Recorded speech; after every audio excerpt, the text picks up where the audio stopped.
Rahayu, ndok, toleh, putu-putuku kabeh.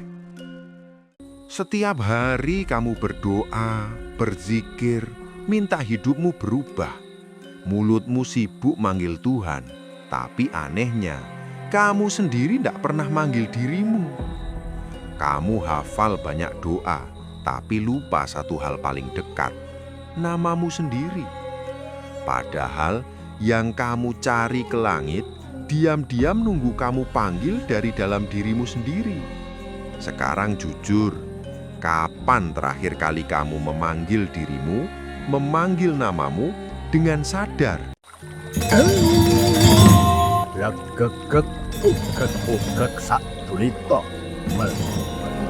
Semar Jawa. Tontonan, tuntunan, tatanan, Ho Rahayu.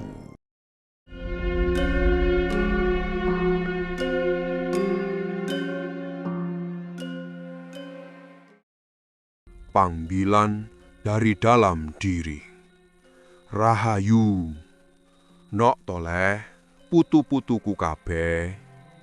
Malam ini aku tidak datang membawa ajaran baru, tidak juga membawa mantra langit yang bikin kalian terbang ke awan. Aku cuma mau mengingatkan tentang sesuatu yang sangat dekat, tapi justru paling sering dilupakan manusia modern. Namamu sendiri. Hei iyo, jangan langsung senyum sinis dulu. Di zaman sekarang, orang hafal password WiFi, hafal username Instagram, hafal kode OTP, tapi tidak pernah benar-benar mengenal namanya sendiri. Padahal, dalam ilmu Jawa kuno, nama itu bukan sekedar panggilan, nama itu getaran, nama itu doa yang dipanggil berulang-ulang oleh semesta. Nama itu pintu masuk ke nasibmu sendiri. Aku pernah bertemu seorang anak muda, sebut saja namanya Raka.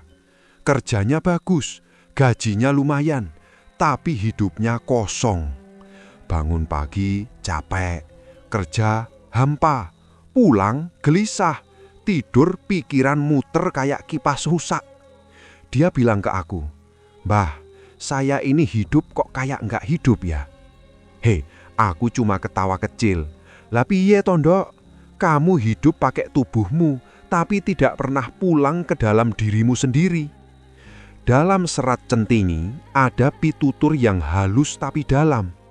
Sopo orang ngerti osmo, orang ngerti rasa. Artinya, siapa yang tidak mengenal namanya sendiri, tidak akan mengenal rasa sejatinya. Maknanya apa? Bukan sekedar tahu nama di KTP, tapi mengenali getaran batin yang terkandung dalam nama itu. Karena nama yang kamu ucapkan setiap hari itu sebenarnya sedang memprogram hidupmu sendiri. Nah, malam ini aku akan ceritakan satu ilmu sederhana, Jaba Nama. Ilmu yang tidak butuh uang, tidak butuh guru mahal, tidak butuh ritual aneh-aneh. Tapi kalau kamu lakukan dengan benar, bisa mengubah nasibmu pelan-pelan dari dalam. Ilmu Jaba Nama bukan sekedar ulang kata. Ndok toleh, kamu pernah nggak ngomong sendiri di dalam hati? Ih, aku kok gagal terus ya? Aku ini nggak cukup baik, hidupku begini terus.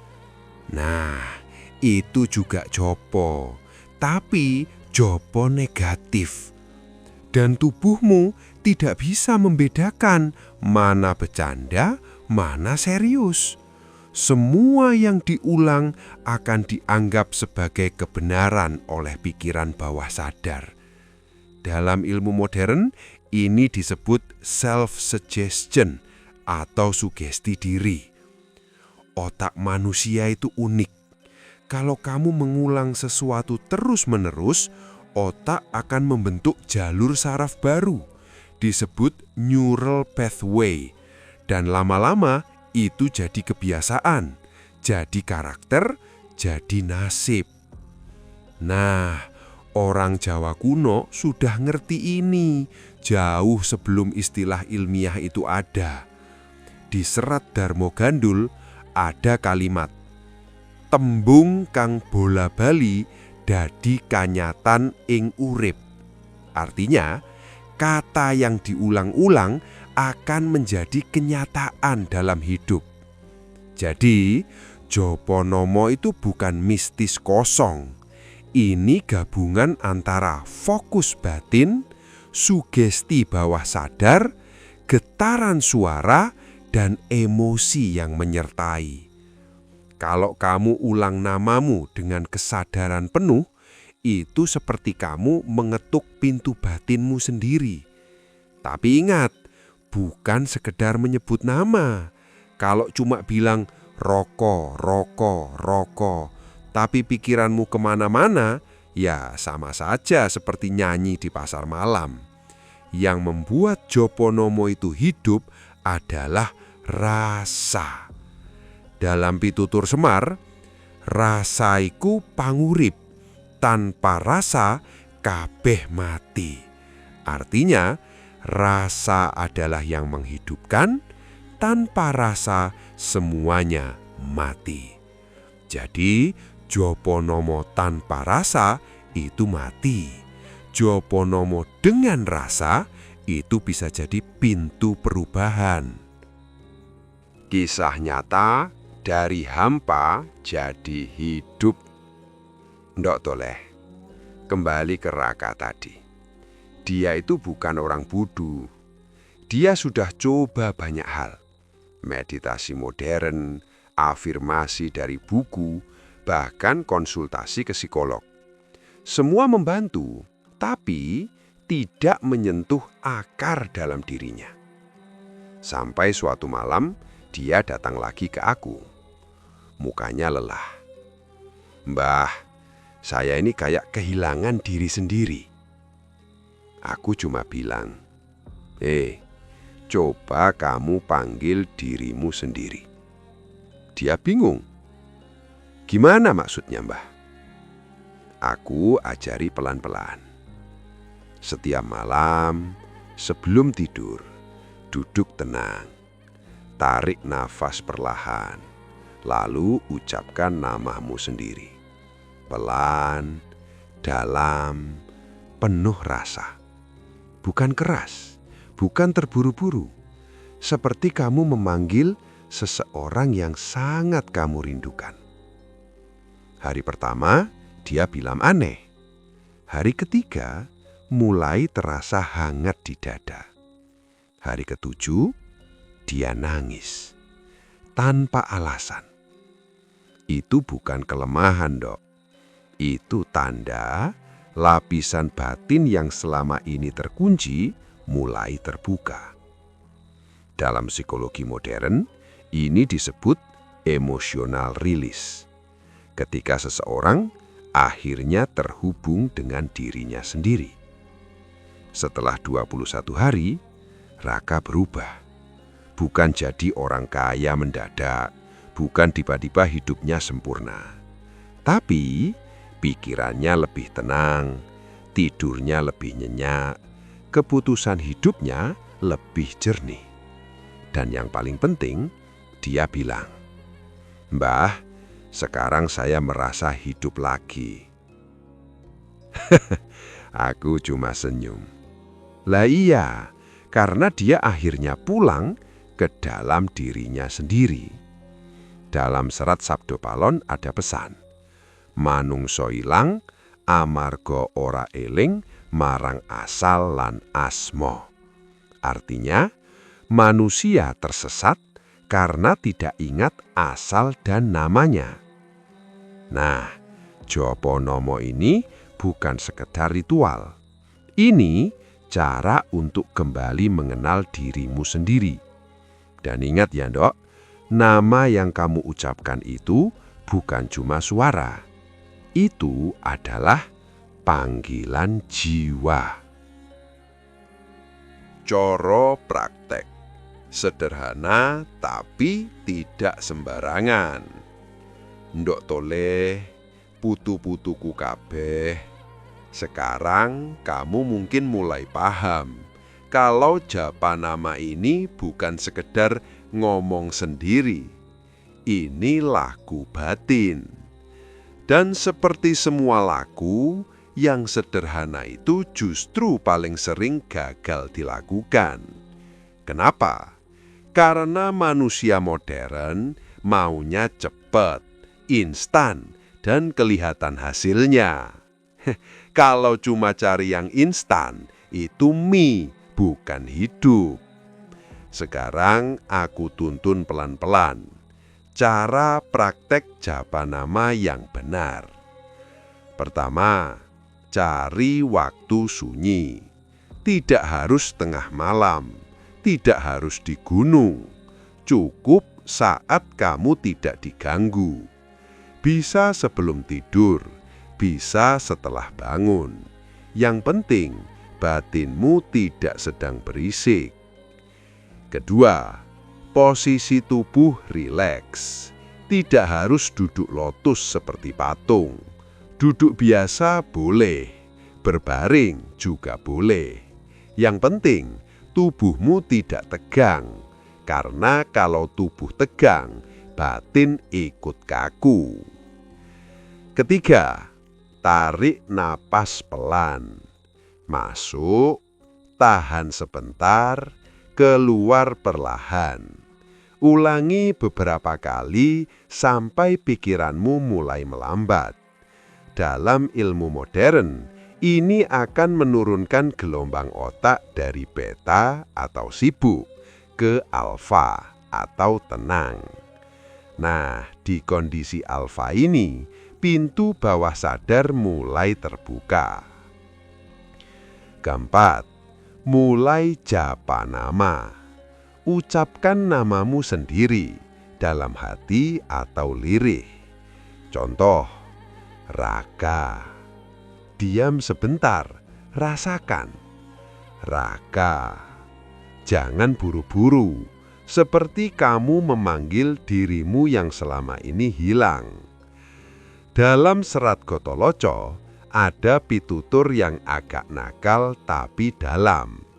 Sing digoleki adoh, jebul cedak ing jero awak. Artinya, yang dicari jauh-jauh ternyata ada di dalam diri sendiri. Maknanya jelas, kamu selama ini cari ketenangan keluar, padahal kuncinya ada di dalam. Dan Japanama ini adalah pintu masuknya. Rahasia istimewa. Rasa, emosi, dan getaran.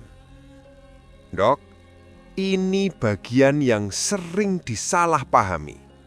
Banyak orang sudah coba, tapi bilang, nggak ada efeknya, Mbah. Ya jelas, karena mereka cuma mengulang nama tanpa rasa. Bayangkan begini, kalau kamu dipanggil orang dengan nada dingin, Raka, biasa saja kan? Tapi kalau dipanggil dengan rindu, Raka, beda rasanya. Nah, itu juga yang terjadi dalam Japanama. Dalam ilmu modern, emosi itu punya frekuensi. Dan tubuh kita itu seperti alat musik. Kalau emosimu selaras, getaran tubuhmu ikut berubah. Ini disebut resonansi emosi. Orang Jawa dulu tidak menyebutnya resonansi, tapi mereka merasakannya. Dalam babat tanah Jawa ada ungkapan, swara kang metu saka rasa luwih kuat tinimbang swara saka lati. Artinya, suara yang lahir dari rasa lebih kuat daripada suara dari lidah. Jadi, yang kamu latih bukan mulutmu, tapi hatimu. Bagaimana caranya? Saat menyebut namamu, hadirkan rasa. Menerima dirimu, tidak menghakimi, tidak menyalahkan. Seperti ibu memanggil anaknya yang lama hilang. Kalau kamu bisa sampai di titik itu, tubuhmu akan merespon. Dada terasa hangat, nafas lebih dalam, pikiran lebih pelan. Itu tanda kamu mulai masuk ke lapisan batin. Dan disitulah perubahan dimulai. Kisah nyata, luka batin yang sembuh perlahan. Dok Toleh, aku ceritakan satu lagi. Ini bukan Raka, ini seorang perempuan. Sebut saja namanya Sari. Dari luar, hidupnya terlihat baik. Pekerjaan stabil, lingkungan sosial oke. Tapi di dalam, dia menyimpan luka lama. Sejak kecil, dia sering dibandingkan. Lihat tuh kakakmu, kamu kok nggak bisa seperti orang lain. Lama-lama, tanpa sadar, dia mengulang kata itu di dalam dirinya sendiri. Aku nggak cukup, aku kurang, aku salah. Itu juga japa, Dok Toleh, tapi japa yang merusak. Saat dia datang ke aku, dia tidak minta kaya, tidak minta jodoh. Dia cuma bilang, saya capek jadi diri saya sendiri. Aku diam sebentar.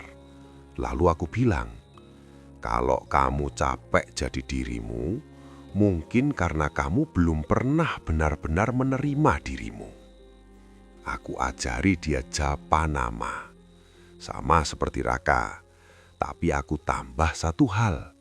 Setiap menyebut namanya, dia harus berkata dalam hati, aku menerima kamu. Hari pertama, biasa. Hari kelima, gelisah. Hari ke-10, dia mimpi masa kecilnya. Itu bukan kebetulan. Dalam psikologi, itu disebut memori bawah sadar muncul ke permukaan. Saat pikiran tenang, hal-hal lama yang terpendam mulai muncul. Hari ke-21, dia datang lagi. Matanya sembab, tapi wajahnya ringan. Dia bilang, "Mbah, saya baru sadar. Selama ini saya tidak pernah benar-benar memanggil diri saya sendiri."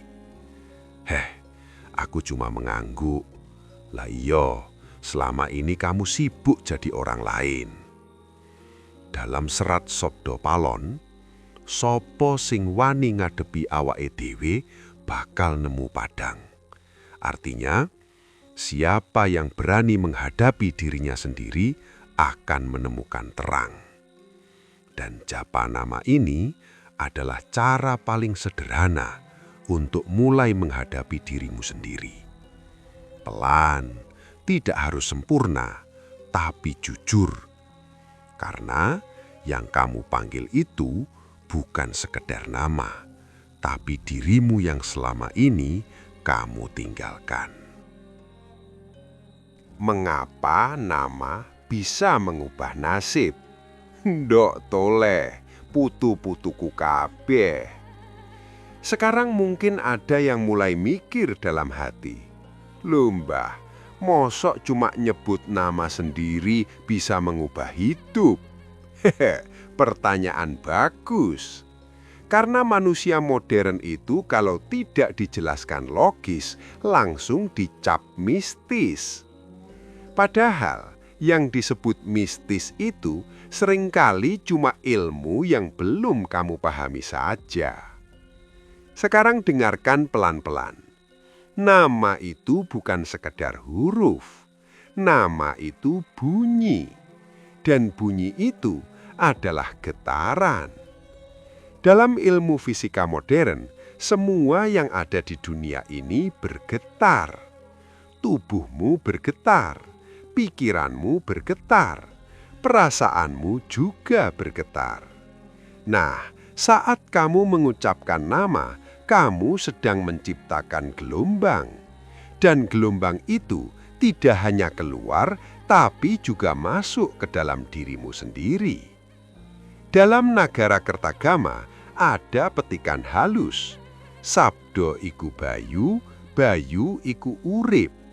Artinya, suara adalah energi dan energi adalah kehidupan. Maknanya dalam sekali, Ndok. Apa yang kamu ucapkan itu bukan sekedar suara lewat. Itu energi yang membentuk keadaan batinmu. Dalam ilmu psikologi, ini disebut self-conditioning. Apa yang kamu ulang akan membentuk cara otakmu melihat dunia. Dan akhirnya membentuk keputusan hidupmu. Jadi, japa nama iki bukan sulap. Ini proses mengubah pola pikir, menenangkan sistem saraf, menyelaraskan emosi, memperkuat identitas diri. Kalau bahasa kasarnya, kamu sedang riset dirimu sendiri. Lapisan batin dari pikiran ke jiwa. Ndok, toleh. Manusia itu tidak cuma satu lapisan. Bukan cuma badan, bukan cuma pikiran. Ada lapisan lebih dalam yang sering dilupakan. Orang Jawa kuno menyebutnya rasa sejati. Dalam serat Sutosomo ada kalimat, tanhana darmo mangruwo, nanging rasa kang dadi tuntunan. Artine, tidak ada kebenaran yang mendua. Yang ada adalah rasa yang menjadi penuntun. Maknanya begini, di luar kamu bisa bingung, banyak pilihan, banyak suara. Tapi di dalam sebenarnya kamu tahu. Masalahnya, kamu terlalu jarang diam untuk mendengarkan. Nah, Joponomo ini bukan cuma mengulang nama, tapi cara untuk menembus pikiran, masuk ke rasa, lalu menyentuh kesadaran yang lebih dalam. Dalam ilmu modern, ini mirip kondisi theta brainwave, keadaan di mana pikiran sangat tenang, imajinasi aktif, bawah sadar terbuka lebar. Di kondisi ini, kamu lebih mudah melepaskan trauma, membentuk keyakinan baru, menemukan kejelasan hidup. Makanya, banyak orang setelah rutin Joponomo tidak tiba-tiba kaya, tapi tiba-tiba tahu harus melangkah kemana. Dan itu jauh lebih penting, Dok, daripada sekedar hasil instan. Kisah nyata saat hidup mulai selaras. Aku ceritakan lagi satu kisah. Ini seorang laki-laki, sebut saja namanya Dimas. Hidupnya berantakan. Bukan karena dia malas, tapi karena dia selalu salah arah. Ganti kerja terus, ganti usaha terus, ganti tujuan terus. Seperti orang berjalan tanpa kompas. Dia bilang ke aku, "Mbah, saya ini usaha terus, tapi kok selalu mentok ya?" Aku tanya pelan, "Kamu ini berjalan atau lari dari dirimu sendiri?" Dia diam, lama. Aku ajari japa nama, sama. Tapi aku kasih pesan satu, jangan minta hasil. Cukup kenali dirimu dulu. Minggu pertama tidak ada perubahan. Minggu kedua dia mulai merasa lebih tenang. Minggu ketiga sesuatu terjadi. Dia tiba-tiba merasa tidak cocok lagi dengan pekerjaannya. Bukan karena benci, tapi karena sadar itu bukan jalannya. Nah, Ini yang sering disalahpahami, Ndok. Perubahan batin itu kadang membuat hidupmu bergeser, bukan rusak, tapi diselaraskan. Dimas akhirnya berani berhenti. Dia pilih jalan yang dulu dia suka, tapi dia tinggalkan karena takut. Beberapa bulan kemudian, hidupnya tidak langsung sempurna, tapi lebih jujur, lebih ringan, lebih hidup. Dia bilang, "Mbah, saya sekarang nggak takut gagal karena saya sudah kenal diri saya sendiri." Hehe, aku ketawa kecil. Lah iya, kalau kamu sudah kenal dirimu, gagal itu bukan akhir, cuma bagian dari perjalanan. Dalam Pararaton ada pitutur, sing ngerti jati diri ora bakal kesasar ing dalan urip. Artinya, siapa yang mengenal jati dirinya tidak akan tersesat dalam hidup. Dan Japanama ini adalah langkah kecil menuju pengenalan itu.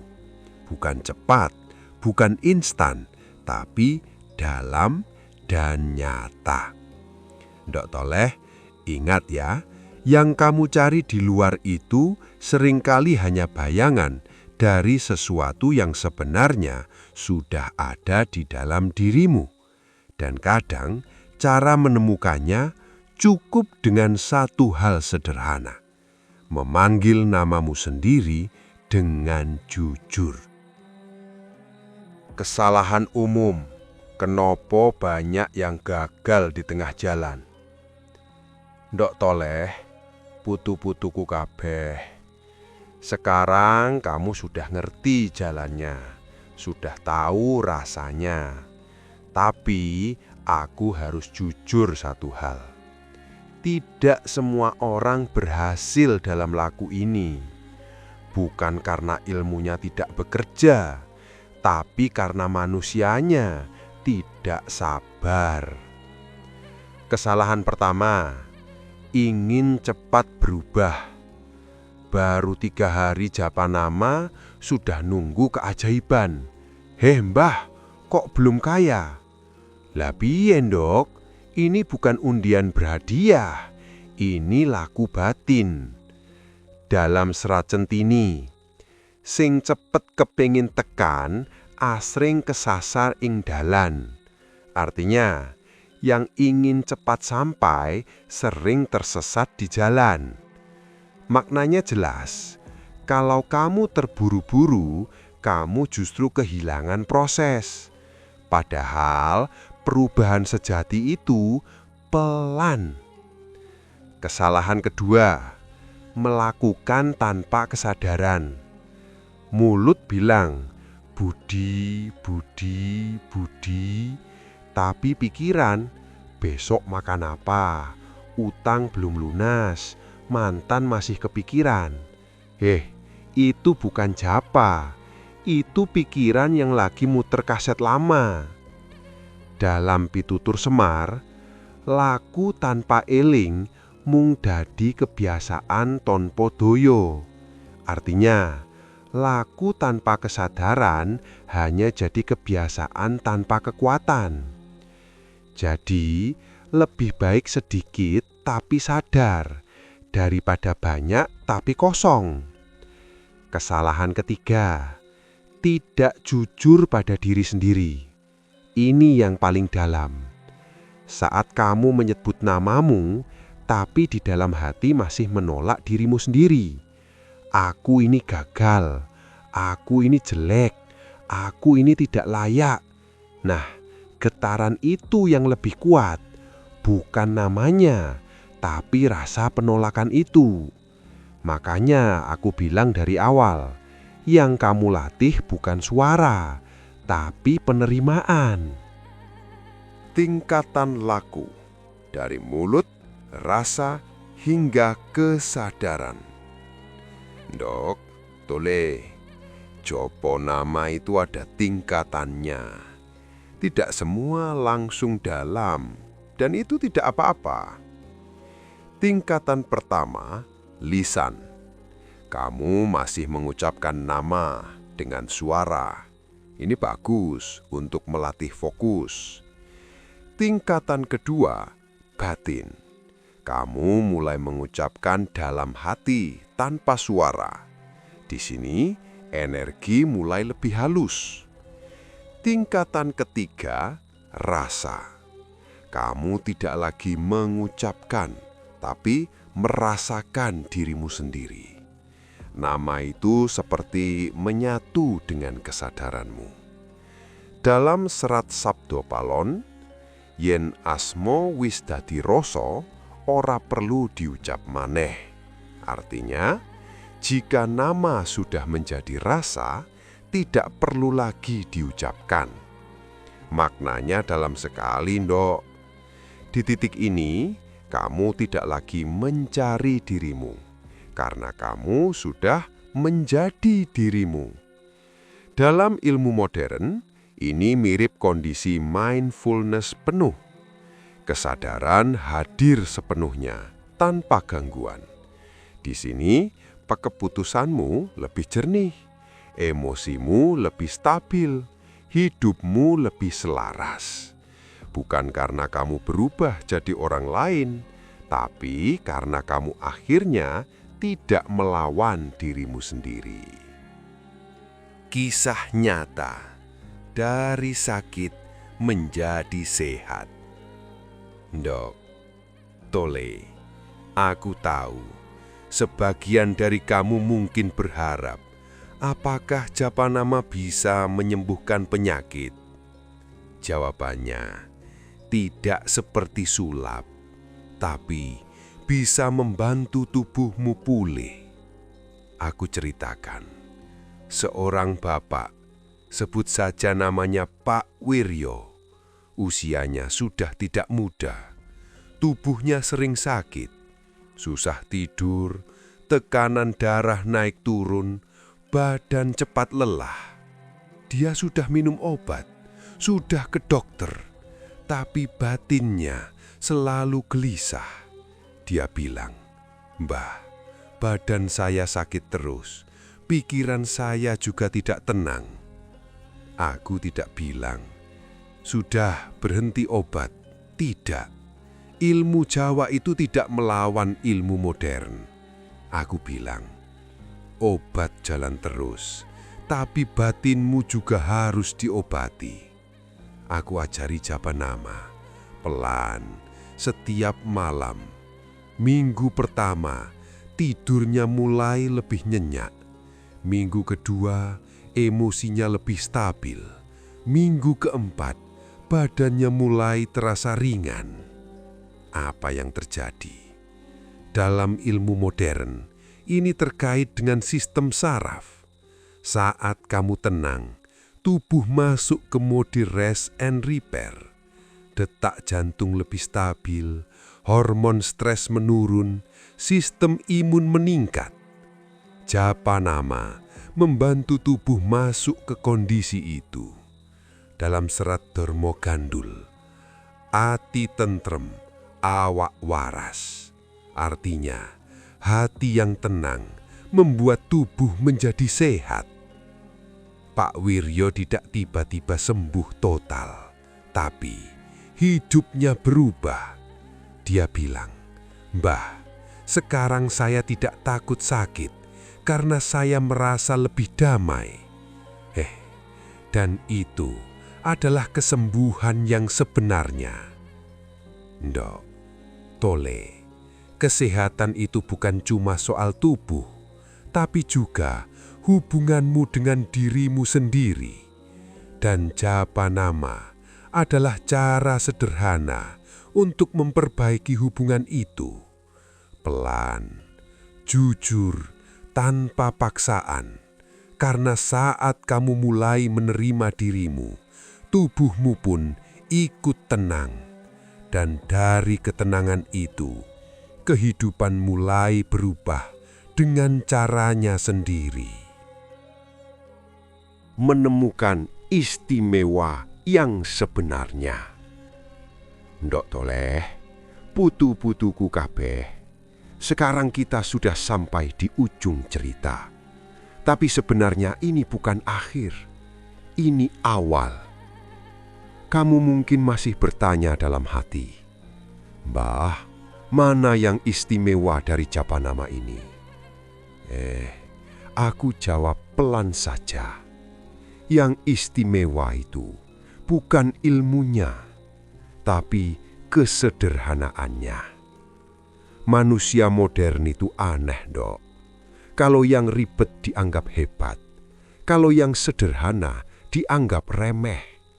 Padahal yang paling dekat dengan kehidupan selalu yang paling sederhana. Air itu sederhana, tapi menghidupi. Nafas itu sederhana, tapi mempertahankan hidup. Dan memanggil namamu sendiri itu sederhana, tapi bisa menghidupkan kembali jiwamu. Dalam Kidung Sunda ada pitutur lembut. Urip iku ora perlu muluk, cukup ngerti sopo awakmu. Artinya, hidup itu tidak perlu muluk-muluk, cukup mengenal siapa dirimu. Maknanya dalam sekali. Banyak orang kejar kekayaan, pengakuan, jabatan, tapi lupa satu hal, mengenal dirinya sendiri. Dan saat kamu mulai Japanama dengan jujur, kamu sedang melakukan sesuatu yang jarang dilakukan manusia. Bertemu dengan dirimu sendiri. Itulah yang istimewa. Menyatu dengan diri, tidak lagi mencari keluar. Ndok, toleh, kalau kamu teruskan lagu ini, akan ada satu titik di mana kamu tidak lagi merasa kosong. Bukan karena hidupmu tiba-tiba sempurna, tapi karena kamu tidak lagi terpisah dari dirimu sendiri. Dalam Baratayuda, sapa menang ing awake dhewe luwih agung tinimbang menang perang. Artinya, siapa yang menang atas dirinya sendiri lebih agung daripada menang dalam peperangan. Maknanya jelas, musuh terberat itu bukan orang lain, tapi keraguan, ketakutan, penolakan diri. Dan Japanama ini bukan untuk melawan itu semua, tapi untuk menerimanya. Saat kamu menyebut namamu, Sari, Roko, Dimas, kamu tidak sedang memanggil orang lain. Kamu sedang berkata, "Aku di sini, aku melihatmu, aku menerima kamu." Kalau itu sudah terjadi, kamu tidak akan terlalu tergantung pada validasi orang lain, pujian dunia, pengakuan luar. Karena kamu sudah punya satu hal yang paling penting, kedekatan dengan dirimu sendiri. Dalam serat Gotoloco, wong sing wis nemu awake ora gumantung marang donya. Artinya, orang yang sudah menemukan dirinya tidak bergantung pada dunia. Bukan berarti kamu meninggalkan dunia, tidak. Kamu tetap hidup, tetap bekerja, tetap berinteraksi. Tapi kamu tidak lagi kehilangan dirimu di dalamnya. Doa batin dari Semar. Ndok Toleh, putu-putuku kabeh, kalau malam ini kamu mendengarkan sampai sini, mungkin bukan kebetulan. Mungkin ini saatnya kamu pulang. Bukan pulang ke rumah, tapi pulang ke dalam dirimu sendiri. Mulai malam ini, coba pelan-pelan. Tidak perlu sempurna, tidak perlu lama, cukup jujur. Duduk, diam, tarik nafas, lalu panggil namamu sendiri, seperti kamu memanggil dirimu yang lama hilang. Dan kalau air mata datang, jangan ditahan. Itu bukan kelemahan, itu tanda hatimu mulai hidup kembali. Dalam Sutasoma, rasa sejati ora tahu ngapusi. Artinya, rasa sejati tidak pernah berbohong. Jadi, percayalah pada rasa itu. Sekarang, aku tutup dengan pitutur batin. Bukan sekedar kata, tapi doa yang hidup. Pejamkan matamu sejenak, Ndok. Dalam hening ini, biarkan suaramu sendiri menjadi jembatan antara dirimu hari ini dan dirimu yang sejati.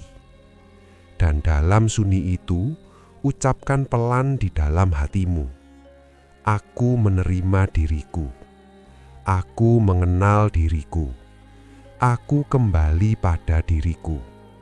Lalu, biarkan getaran itu menyebar ke seluruh tubuhmu, kepikiranmu, ke hidupmu. Dan dari kedalaman batin ini, biarkan doa ini menjadi nyata. Terjadilah ketenangan dalam pikiranku. Terjadilah kedamaian dalam hatiku. Terjadilah kejelasan dalam langkah hidupku. Terjadilah kesehatan dalam tubuhku. Terjadilah kelimpahan dalam kehidupanku. Terjadilah aku hidup selaras dengan diriku sendiri. Ndok Toleh, ingat ya, yang kamu cari selama ini tidak pernah jauh. Dia selalu ada di dalam dirimu, menunggu kamu untuk memanggilnya. Rahayu. Tan samar mamoring sapa sinok maya winaya wing asepi sumimpen dalang ing kalbu pambukaning warana talen saking liyep layaping aluyup